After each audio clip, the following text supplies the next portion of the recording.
Hi friends, welcome back to our channel. ఎలా ఉన్నారు? అందరూ బాగున్నారా? మేమైతే చాలా బాగున్నాము. ఈ అక్క డబ్బాలు ముంగట పెట్టుకొని చూపిస్తుంది. గివ్ అవే ఏమన్నా ప్లాన్ చేస్తుందా ఏంటి అని అంటారా? అదేం లేదండి, ఇవి మా ఇంట్లో కోసం మేము ఆర్డర్ పెట్టుకున్నాము. అయితే ఈ స్టీల్ పాత్రలు మాకెందుకు చూపిస్తున్నావు అక్క అని చెప్పి మీకు డౌట్ రావచ్చు. ఇవైతే స్టెయిన్లెస్ స్టీల్ కుక్వేర్స్ అండి. 3 పీసెస్ వచ్చాయండి మనకి ఇందులో. ఒకటి కర్రీ చేసుకోవడానికి, ఒకటి ఫ్రై చేసుకోవడానికి, ఒక లిడ్ ఇచ్చారండి. అది రెండిటికి పెట్టుకోవచ్చు అన్నమాట. ఇందులోనైతే పాలు వేడి చేసుకోవచ్చు, అప్పుడప్పుడు సేమియా పాయసం కూడా చేసుకోవచ్చు.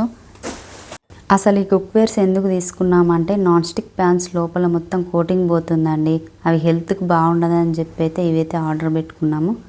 ఈ ప్రోడక్ట్స్ మీకు కావాలనుకుంటే డిస్క్రిప్షన్లో లింక్ పెడతాను, వెళ్ళి చెక్అవుట్ చేసేయండి. ఒక స్టీల్ కుక్కర్ కూడా తీసుకున్నామండి. ఈ కెపాసిటీ వచ్చేసి 5.5 లీటర్ ఉంటుంది. ఇక్కడ బాక్స్ పైన కూడా ఇచ్చారండి ఎంత కెపాసిటీ ఉంటుందని చెప్పేసి. కుక్వేర్స్ అయితే చాలా స్టాండర్డ్ ఉన్నాయండి. మా ఓమ్ అయితే నేను ఓపెన్ చేయడమే లేట్, వాడైతే తీసుకుని ఆట పెట్టేస్తున్నాడు. ఈ యూస్ఫుల్ వీడియో మీకు నచ్చినట్టయితే లైక్ చేయండి, షేర్ చేయండి అండ్ సబ్స్క్రైబ్ చేయడం అస్సలు మర్చిపోవద్దు.